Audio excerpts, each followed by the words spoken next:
Check. Tell me what you had for breakfast. I didn't eat breakfast.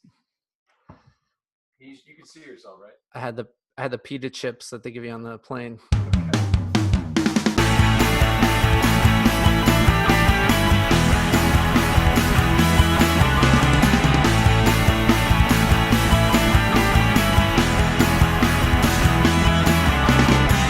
Steve and I met 2014, I believe. Played hockey together, and then last year we moved out to California. Yep, Long Beach. Now he's living in the palm tree life. So, where'd you grow up, Steve? Framingham, Mass. Yeah. Yep. What was your? I started playing hockey when I was 4. Just kind of been okay my whole life. I think you're better. You're above average. Where'd you play in high school? Marion High, the little private school in Framingham. My graduating class was like 41 people, but I mean it was fun. And then did you play in college? I played a couple of shifts at Nichols College. Okay. D3. It wasn't really a thriving program when I got there, and then they brought in a new coach, new recruiting, and they basically pushed all the walk-ons out. But it was fun while I was there. I didn't really take it too seriously while I was there. I kind of regret that, but I feel like I could have done more. That's a good lesson to all the kids out there. Take it seriously because you never know when it's gonna end. Yeah. So you hit me up a couple weeks ago and you said like, "Hey, do you know about this New Zealand Hockey League? How'd you find it?" Well, I saw a video that I think you posted. This was like a long time ago. It's just a random Facebook thing. I think you got hit in the face or you had a cut or something like that. And you said like the caption was something about the New Zealand League. And I didn't really think about it or think much of it at the time. Yeah. And then for some reason I thought about it, and it just kept like the thought kept growing and boiling in my brain. And I'm like, I need to find out more about this league, because I mean, men's league is great, but like, and I looked into and I watched some of those videos. I watched the championship games from, the New Zealand League, and I was just intrigued. So, and that was after we talked at Nolan's wedding about it, because I really didn't remember much from that. It's a good wedding. So are you playing men's league out in California right now? Yeah, it's great. I'm playing in a couple of leagues. It's like one's a C league and one's like a B+ league, but I mean, it's just like I feel like I'm playing better hockey now than I've ever played. Yeah. Like I've learned a lot more. Like when I was in college, I clearly was not mature enough to be there. And so I, in hindsight, obviously I wish I maybe gone to a prep school or just waited. But yeah, I mean, I feel like I'm wiser and I make smarter decisions now. I mean, we could get into hockey stuff another time, but yeah. So, I mean, I just feel like I could play at a higher level than a men's league. And I mean, if I didn't find, I mean, everybody, goes through life not playing in a, having fans. Right.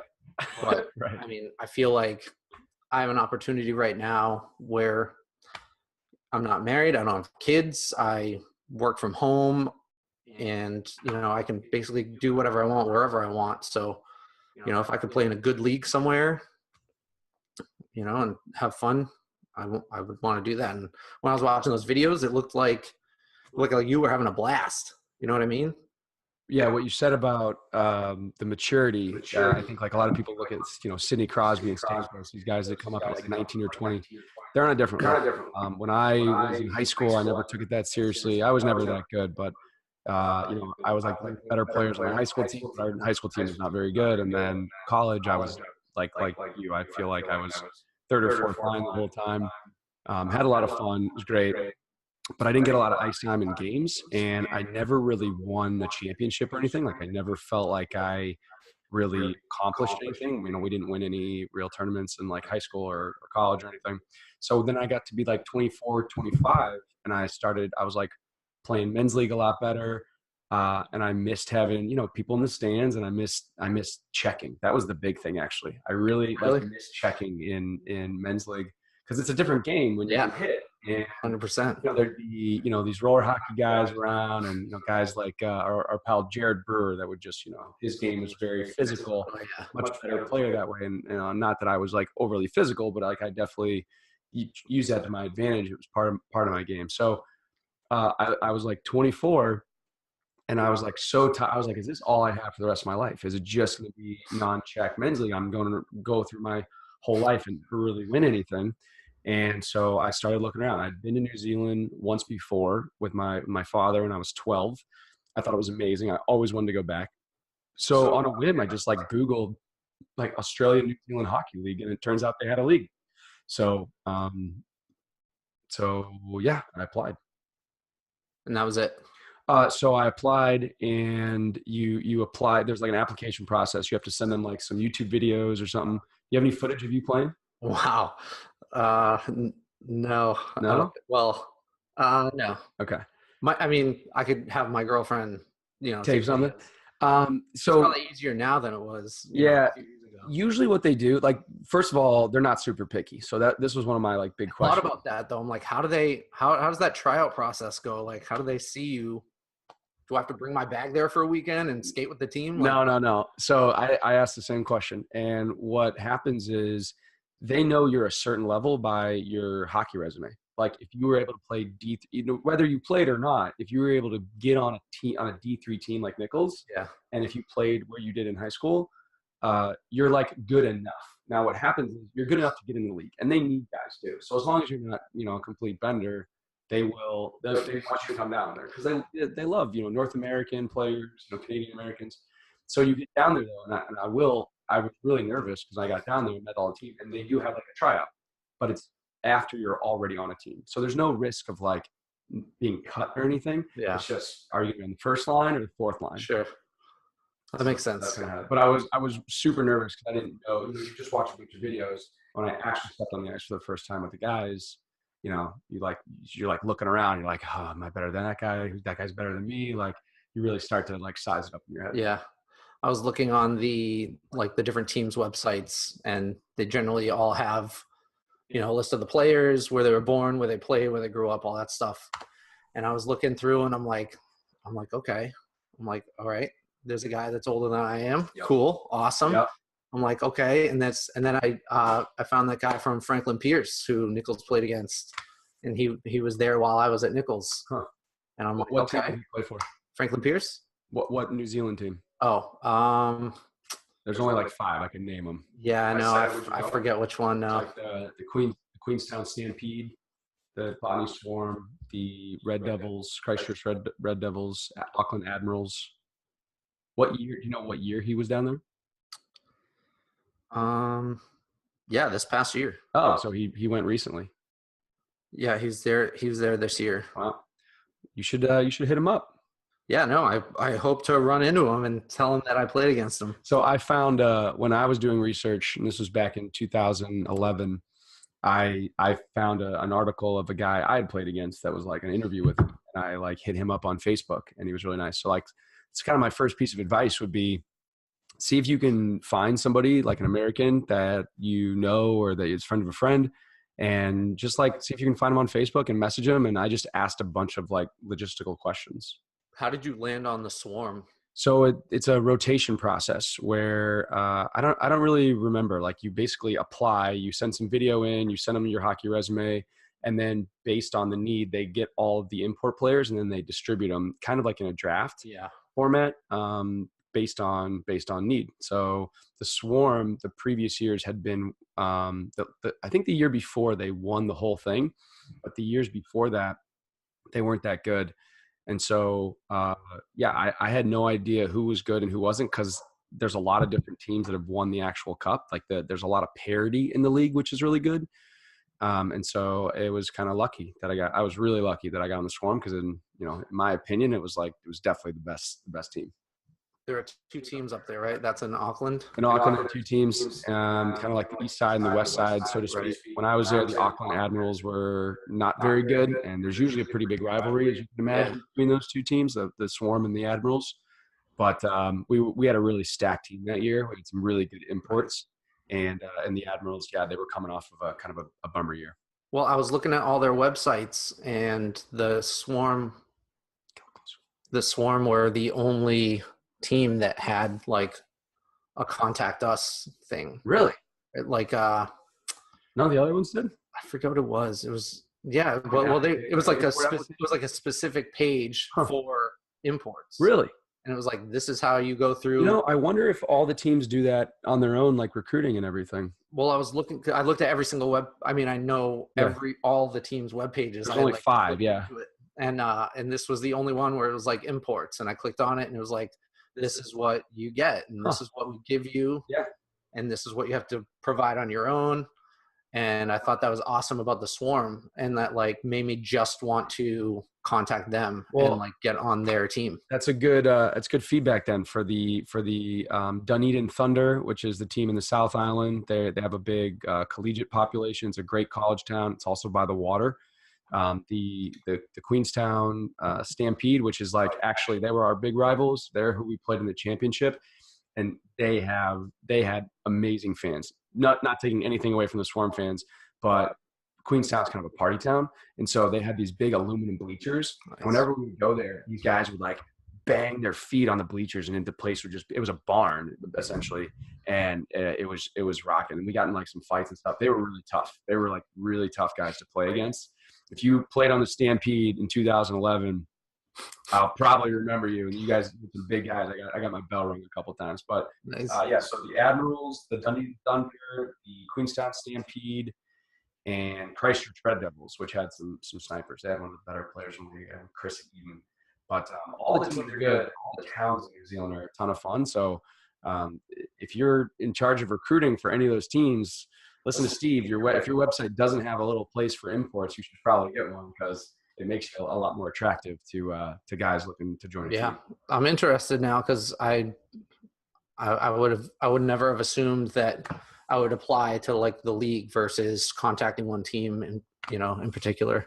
Yeah, I'm starting to question. I'm pretty sure I contacted the league, and I think maybe they referred me. I actually can't remember now. That'd be a good thing to clarify. But yeah, what other questions did you have? I have a billion questions. Did you feel like when you joined the Swarm, you were like taking the place of their buddy? Good question. You know what I mean? Yeah, like an outsider kind of. Because I mean, or for 10 years, all I know is men's league. Yeah. So like, if I'm going to join a team, I'm going to take the spot of some other guy that they've been playing with. I mean, I guess it's not that much different than like pro hockey. I mean, it's they're all out to win. They're going to pick the best players. But like, I was wondering if you felt weird going into a locker room where you don't know anybody, and a guy they just played a whole season with isn't there anymore. Yeah, so that's a really good question. I never thought of that. I definitely felt weird going in the locker room, and I didn't know anybody. It's always weird joining a team, but the other part of it is like they were the Swarm. They made you feel really, really comfortable, and it started with my coach. So shout out to Andreas Kaiser. He's a German guy, and I actually stayed with him. He was like my billet family for the first 2 weeks until I kind of got established and settled and everything. They make you feel really comfortable. They love imports, because the imports are always pretty good, and they want to win. So and there's a limit on the imports. So I think each team can only have 6. And so if you're just one of those imports, everybody has imports. So no, I never really felt like, I always felt totally part of the team, part of the squad. You got to get to know the guys. There's like, most of the guys have been playing with each other for a while, and there's always 1 or 2 imports. So they get it. Like, they know that once a year, there'd be 1 or 2 new guys coming in, and they know how to treat them. You go through the initiations. They had this crazy initiation. It's on YouTube, where after our first win at home, all the import players had to put on jockstrap, just like they called it Mystery Alaska. Remember the scene where the goalie basically talks about something they talked about in the locker room and gets them in trouble. Yeah. He had to skate around just as jockstrap and slide into a patch of ice. So they took the Zam out after a game. We're all sweaty. The fans are going nuts. And they take the Zam and they just do a strip down the middle of the ice long ways. And you have to skate around the rink twice as fast as you can and then slide on the polished part of the ice. It's on YouTube. Check it out. It was a pretty fun initiation. That's funny. Nice. So they get it. Do you think a lot of the guys that aren't the guys that aren't imports, do they generally stick around? Like, have they been playing on that same team for a while? Yeah, absolutely. So like they feel a lot of pride to be on that team. It's a big deal. It's a big deal to play. It's the highest league in New Zealand, and it's not the biggest sport, obviously. Hockey, you got rugby and cricket are really big down there. Rugby's huge. But yeah, they take a ton of pride. And they've been playing. It's cool because they go to these games as little kids and then they get to grow up and play. It's kind of like when you're in a small town in Canada and they have the junior team. Everybody goes and watches the junior team, and so yeah, they have a ton of pride playing for like the hometown club. Were you already used to the metric system when you went there? I'm looking at the heights and weights.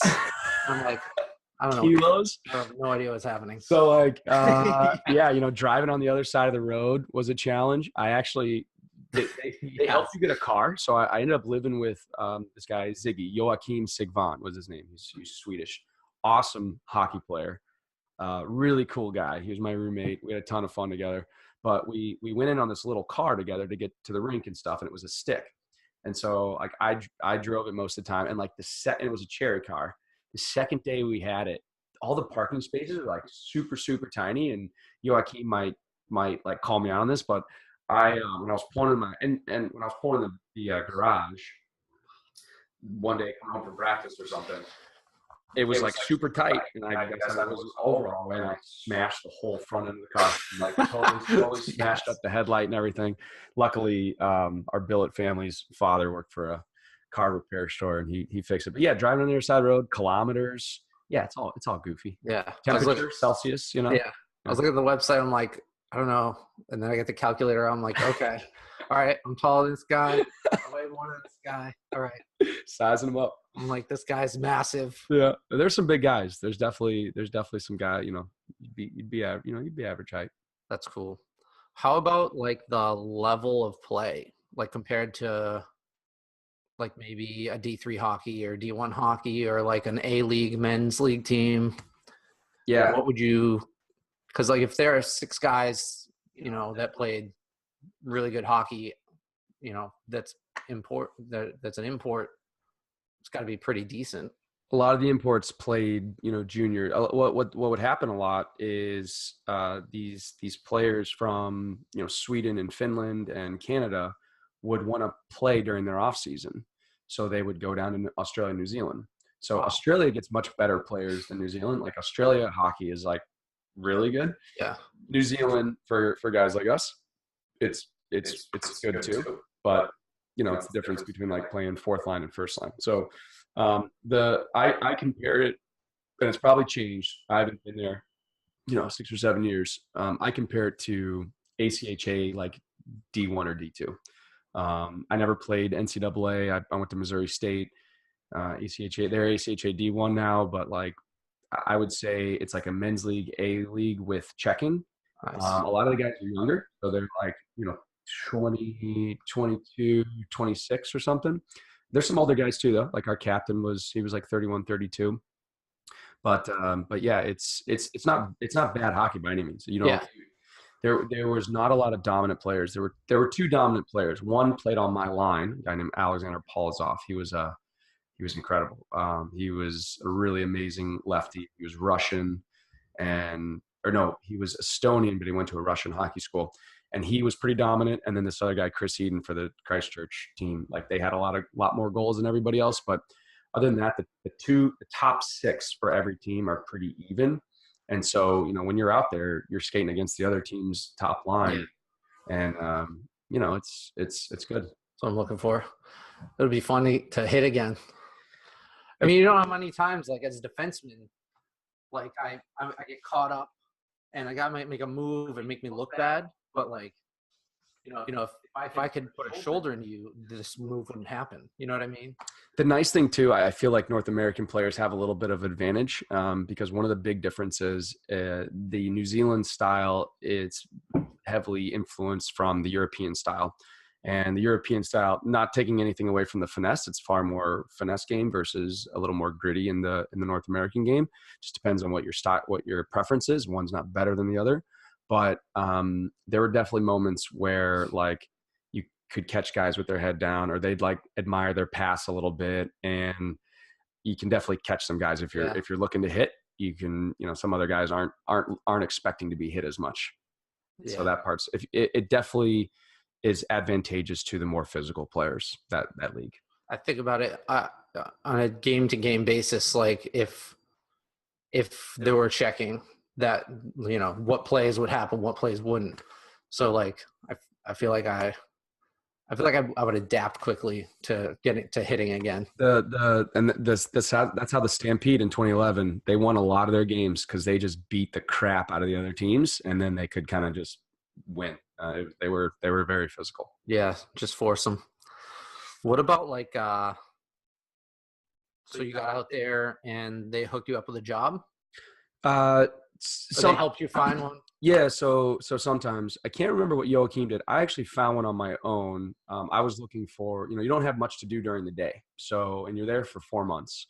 I got there in like May, June, July, left in August.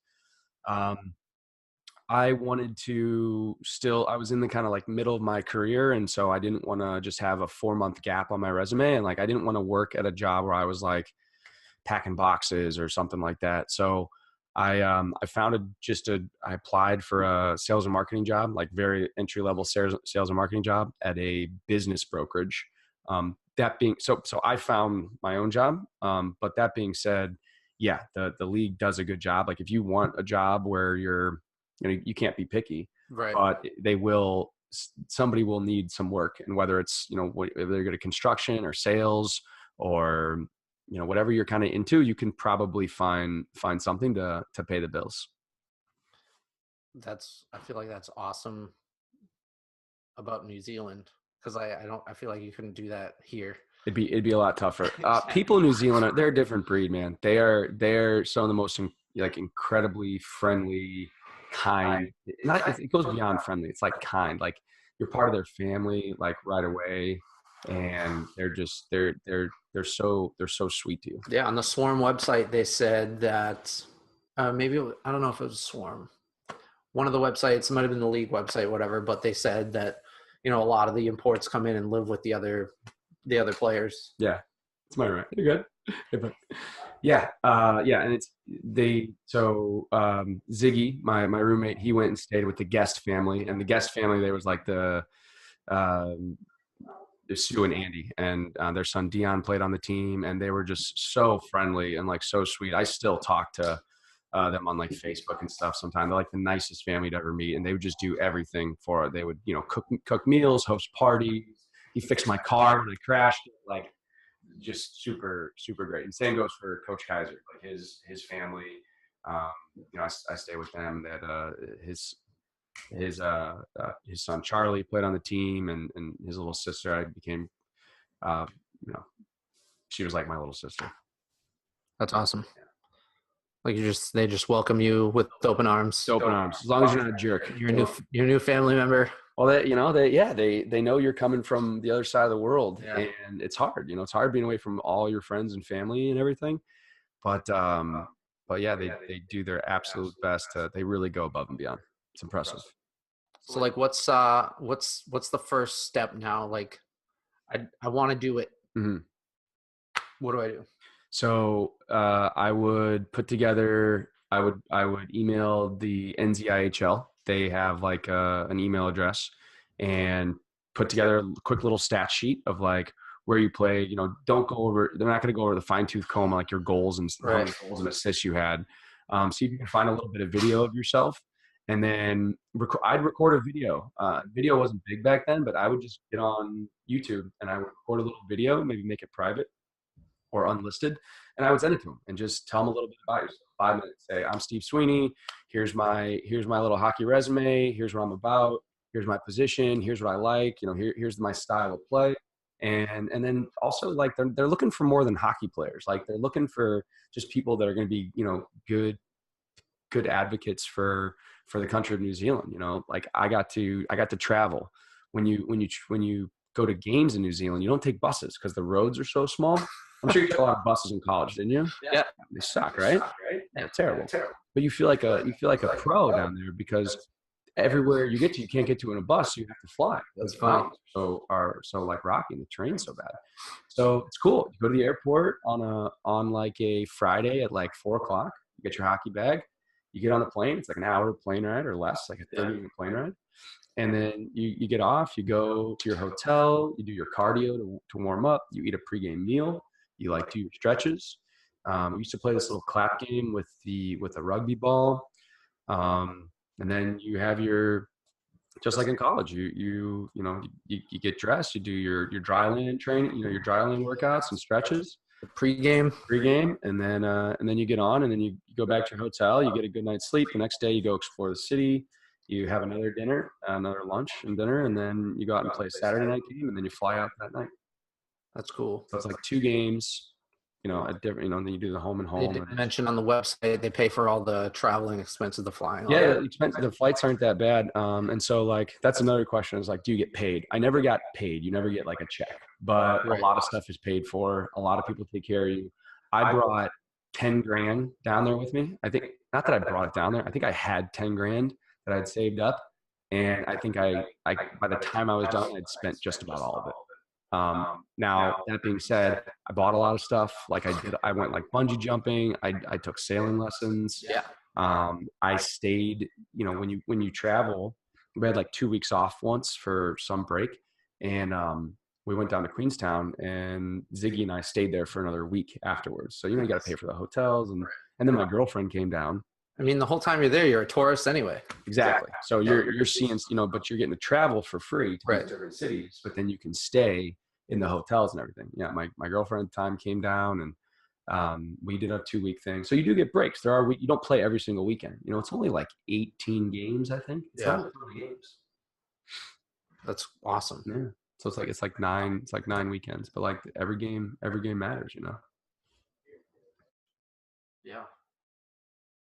So I think I'm gonna just have my girlfriend take some videos of me playing. Yeah. I guess. Just take some selfies. Like, get out there with your phone. Put a GoPro on your helmet. No, don't do that. Don't do that. You'll get creamed. Maybe I'll put a GoPro on the goalie's helmet. That's good. Yeah. What are you most like? What are you looking forward to other than the hitting? Like, why New Zealand? I think I miss having fans the most. Yeah. Like in high school and college, like people going to watch you, like that's awesome. Like a loud cheer when your team scores or whatever. There's a big hit or just yeah. Uh-oh, what happened? Did you get kicked off? Where were we? I don't know. New Zealand. Traveling. So what are you looking forward? Okay. Fans. Yeah, fans. Oh yeah. So the fans. Love fans. So the coolest. So the fans are great. They do like signs. They have like theme nights and stuff. And every once in a while, if you're a crowd favorite, I never was, but a couple of my guys on the team were. They'd come out and there'd be there'd be kids with like autographs. Like autographs. They had like jerseys and stuff. So yeah. Sometimes it was like friends of the players and family members, but it's still pretty cool. I basically miss everything that I didn't take advantage of, like in college, like because I sort of took college hockey for granted. I didn't even play that much, but like I want that again, and I know that I'm good enough for that. It's really easy to take it for granted too, because if it's all you know, and you grow up and you're good, and it's just kind of like, to you, it's like the next step. Right. So yeah, you totally don't.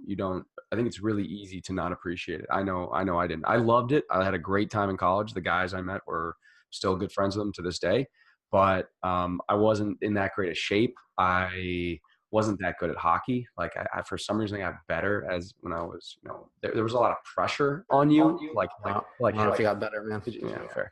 Did you, you didn't see me before. Did you, was there like a risk of you being like cut and like being like, and like sitting out games and stuff? Like, did you feel a lot of pressure for Nichols? Well, no, there was really not a lot of pressure. When I think I sat more because of like alcohol violations than I did because I wasn't good enough. What kind of violations? Just like like when pubic safety comes to your room and they're like, they write up your room for having booze. Your coach hears about that? Yeah, they report it to the team, athletic director, and that goes down to the coach. And I think it was three violations was automatic suspension, and then like everyone after that you can't play. Wow. So that happened a lot. Yeah. So take your college seriously if you're playing college hockey, guys. Stay away from pubic safety. It doesn't last. It doesn't last. So yeah, having fans is awesome, but like everything about it, having, guys that know fundamentals, I guess, like coaching, like being on the same page. Because like you go having a system. Even an A-League men's league team, like if it's a bunch of awesome guys, like you get everyone all over the place, and it's not really, no one's in sync. There's no strategy to it. Like we would have pregame meetings. We would have dinners and we would have meetings. We would like, I can't remember if we watched tape. I think we watched tape one night, like was against the team that we were playing. No, we did in the finals. There's like playoffs and stuff. You like get into playoff mode. I know. It's yeah, and then you have like it's like a real league. You have like equipment managers, and it's not just like a beer league. Yeah. You show up. You show up on time. Uniforms. Everyone's in the same uniform. Uniforms are sick too. The socks, helmets, gloves, shirts, like all that stuff. It's like a real team. Like that's awesome. It's exactly that. Yeah. If you're looking for that team feel and you've played at a high level but you want to get back to it, I would definitely recommend any team in the New Zealand in the NZIHL, New Zealand International Hockey League. Yeah, it's really what it comes down to. Like I feel like I could have done more when I was younger, and I didn't. And if I don't do something soon, then the ship's going to sail. So I think like now, at least for me, I mean, I'm a little bit older, but I mean, especially for younger guys who are, working professionals or whatever, you're out of school and you're just, men's league is all you have left. It is tough though. It was a really difficult decision. I was working for Total Hockey at the time, which was a great job. I'd been there like a year, like things were going really well. I had my apartment that I really liked. I was living in St. Louis. I had a great girlfriend. I had like all my friends and stuff. So it's a tough decision. It's a really hard decision because everything is telling you like you got a good life here, like stay. Right. You really got to want it to be able to rip yourself away because you say goodbye to all your friends and family for 4 months. And it's not like you're in another state that they can come fly and see you. Right. You're totally across the globe. So it's a big decision, but it's, when I look back on my life, it's one of the things that I'm most proud of and where I had the most fun. Yeah. That's probably a testament to, how bad somebody wants to be in that league too. Like if you have guys who are willing to travel that far to play in a decent hockey league, and be competitive, then that's probably good for the league. I think it's more for the country, right? Like there's leagues in, like I think there's a league in like Saudi Arabia, like there's leagues in Iceland, and there's leagues in France that you can play in. Like what a lot of hockey players don't understand is that if you have a little bit of money, you can go play hockey in like most countries. Most countries have some league like New Zealand where it's like semi-professional. Yeah. And you can, and even in, did you know that Sweden has like 7 professional leagues? Like in the United States, we have 2. We have like majors and juniors. Right. They have like 7 leagues. My buddy Ziggy played in like the 5th or 6th league, but it's still like he got paid. It wasn't like men's league either. Yeah. So you can play hockey all around the world. I think what attracts people to The NZIHL is the country. It is the most. Yeah. Everybody will tell you this. It's the most beautiful place on the planet. I lived with a kid from New Zealand. I lived with him for like 2 months in San Diego, and for the first probably 3 weeks, maybe I couldn't understand anything he was saying. If you speak English, Sweeney. I know it's English. It was tough. The Queen's English. Seriously, it was tough. And it was hard. And I'm like, what's the difference between the New Zealand accent and the Australian accent? And he like tried to explain it to me, and I don't know, it didn't make sense. Probably like the difference between us and Canadians. Yeah, right. Yeah. Really, they don't like each other. I love the New Zealand Australia like rivalry. Yeah. Like it's a lot of fun. You can the worst insult you can give a New Zealander is call them Australian. Yeah. Yeah. But yeah, so I live with this kid, and he would tell me all the stuff he does like in New Zealand and how nice it is. And I mean, obviously I like to travel, and I've only traveled in our country. I've been to like every major city in our country, and like, it's time to branch out. And I would love to go there. I just want to do it. Well, I hope you get there one day. And if you or anybody listening to this wants an introduction to anybody over there, feel free to let me know. Send me an email, hit me up on Facebook or Twitter or something like that. What else? You got any other questions? I think we covered a lot of ground today. I think this was good. I think it was good. So you're gonna do it? I think so. I got the green light. I mean, I'm fortunate enough that I think I'll be able to bring my work there. So I'll actually probably try to find a full-time job. I mean, a part-time job and keep my full-time job. But it looked expensive. You know, you can do it however you want. Like I said, 10 grand was a good number for me. I mean, think of how much you would spend in 4 months not in New Zealand. I just mean like the cost of living, like rent, food, stuff like that. I found it was comparable. Okay. It's pretty much the same. Whatever you're going to spend here, you'll probably spend over there. But you'll spend a little bit more because you're traveling. Right. You're not going to have some essentials. Yeah. And you can do it on the cheap. Like there are billet, Ziggy and I chose to get our own apartment. We could have stayed with a billet family. We just wanted to do our own thing though. Sure. So, okay. Most likely there will be another import player, but you got to just do some homework. You got to kind of be scrappy.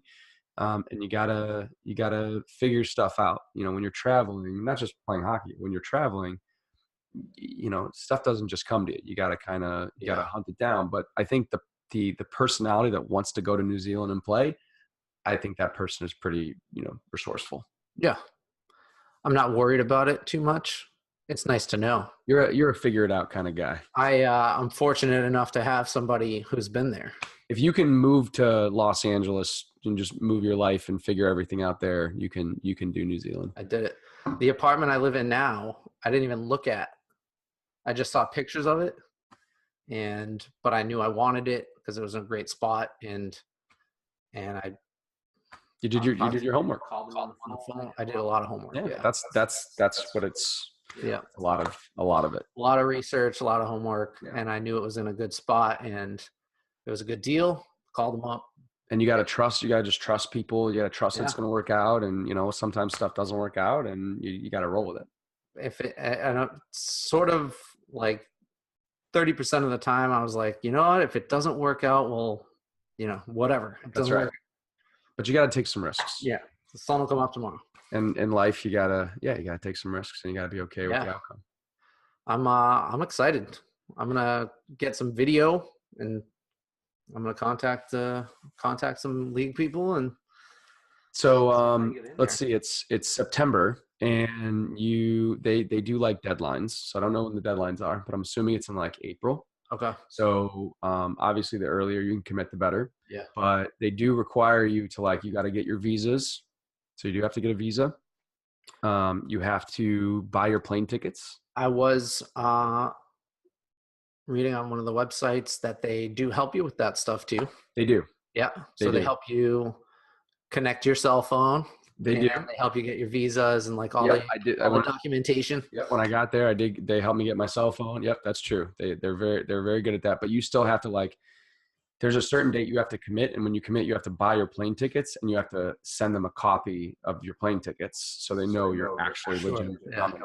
They do a lot of planning on their end too. Oh yeah. So I don't know when that date is, but find that date and like commit to it. Get your tickets are going to be expensive. The tickets are like $1,200. At least that's where they were. Flights? Yeah. I've been looking. Okay. Well, it's probably cheaper from where you are. Oh yeah. I had to fly from St. Louis to LA. Yeah. And the flight, I'll give you a tip on the flight. I went when I was 12 and it was miserable because it's a long flight. It's like 16 hours or 14 hours. It's terrible. It's really terrible. So the first time I went, I was miserable. The second time I went, I took like 2 Ambien and I like time traveled. Like I fell asleep getting off the tarmac, and I woke up when I was there. Nice. This is what I would recommend. Like definitely conk yourself out for a little while. I was actually researching because I didn't know the answers to my questions. So I was like, what if I have to go there for a weekend or whatever? So I was looking at like Thursday and Friday flights and then like coming back on a Monday, Tuesday. And I was looking at round trips for like $800. Really? Yeah, it was like $450 one way, $350 back. That must be so much cheaper from the West Coast. Like nonstop too. Like it was like it's like a 13-hour flight. I've got one other piece of advice. So the year we were there, speaking of flights, our team won the championship. So the Swarm, we'll save the saga for another day. It was an amazing story. We were pretty dominant that year, and we won the championship. It was awesome. So of course you were. So to celebrate our goalie Zach, he was going to fly a bunch of guys to Fiji because his like mom had a house there or something. I'd always wanted to go to Fiji, and that meant I had to change my original return flight, and I didn't do it, and I kicked myself. And I regret not doing it. I didn't do it because my girlfriend wanted me to come back. Yeah. And it would have just been like an extra week or something, but I didn't do it. And I regret it. I always feel like I have some unfinished business. You should regret that. Because you're passing right over Fiji. You should totally stop there on the way there, on the way back. Sick. I hear I'm gonna go to Fiji. Fiji's cool. From what I heard. And the guys had a great time. I was so pissed, like seeing all their Facebook photos like the next weekend. I was like, oh. Do you think you ever try to go back and play in New Zealand? I don't know. I kind of got it out of my system, I feel like. Yeah. Okay. I mean, maybe if money wasn't a factor, and I don't know. I like my life here too much. I was only half joking when I was like, do you want to go back? I mean, I would, I don't know. I would love it. I would need to get in good shape. That was the other thing. You're in pretty good shape right now, but like I got in like really good shape because I think I quit my job, and so I'd been working out, but then I had like 2 weeks and I worked out like every day. Yeah. And you have a little bit of time when you get down there too, but like you'll do yourself a favor and be in the best shape of your life. Right. You'll never regret it. You'll regret it if you're not, because you're like, oh, I could have done more. But it makes a big difference. I'll tell you a secret. Like 3 weeks ago, after we were emailing, I'm like, if I'm going to go to New Zealand, I need to be in shape. And I'm like, it starts now. And my girlfriend's like, well, get in shape. And I'm like, well, fine. So like, and I work from home. So like I have a weight set, and I've been like working out every day. I'm like, Happy Gilmore. There's like 364 more days to August. You got to go to the batting cages. Like, exactly like that. Speaking of batting cages, the picture you saw actually was, I broke my nose. So that's what it was. Our first games down there were away games in Christchurch, and we lost the first game, and we were bummed because like we were really good and we were really amped for the season. First game of the season we lose, and we're on the road, so we're heartbroken. So second game we come out, and like halfway through the game I'm standing in front of the net, and I had a halfer on, and the best player on your team, Chris Eden, took a slap shot from the high slot. Puck came up, hit me right square in the nose, crushed my nose. And I like went to the hospital and everything. Explosion. And we had got brand new jerseys, and I like loved my jersey. So I was in shock. So I was like toe tapping too. You know when you get hurt and you're like laying there, but then you get hurt and you see guys like toe tapping. Oh, yeah. Like they're real hurt. And a guy, Leith Thompson, I remember, the defenseman, came up to me and he's like, let me take a look at you. And I couldn't feel anything. Like I couldn't feel I didn't know where it hit me. I didn't know if it was my eye or my Right. tooth. Like my whole face was numb. And he grabs my shoulder and like looks at me. He's like, let me see. And his face just like, oh my God. He's like, you know, waving the crew over. You don't want to see that. I was like, I'm disfigured. I'm totally disfigured. I'm a monster. It's all over. It's all over. And so I get off, and luckily Sue, my like billet mom, she took me to the trainer and the doctor, went to the hospital, got a couple stitches.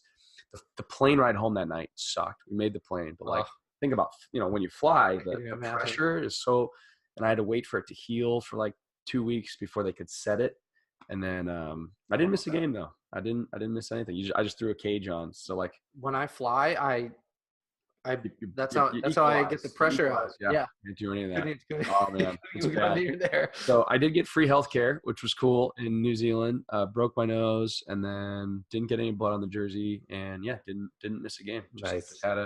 Just had a cage the rest. So if you see my photos, there's like photos where and that's the other cool thing. They take video and photos of all the games and the players. Nice. Yeah. Like my favorite photos. I had like no photos of me playing hockey. And so now I had all these like cool shots. Every time I see a photo of me playing hockey, I'm like fascinated by it. I'm like, oh, that's what I look like.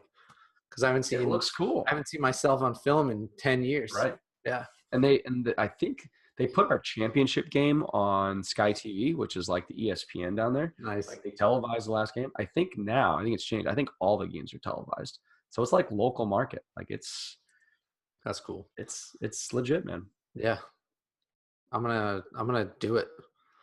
I got the green light for my work connection, so I'm gonna give it a shot. Well, when you get a little bit further in the process, we'll Skype again. We'll do another follow up to this, so you can like tell people like what's changed, and you should start maybe doing think about it like a little YouTube series where you just kind of record yourself as you go, and because I think a lot of people don't know the league exists. They don't know the steps to go down there, and you know they don't know if they can afford the time off or the money or whatever.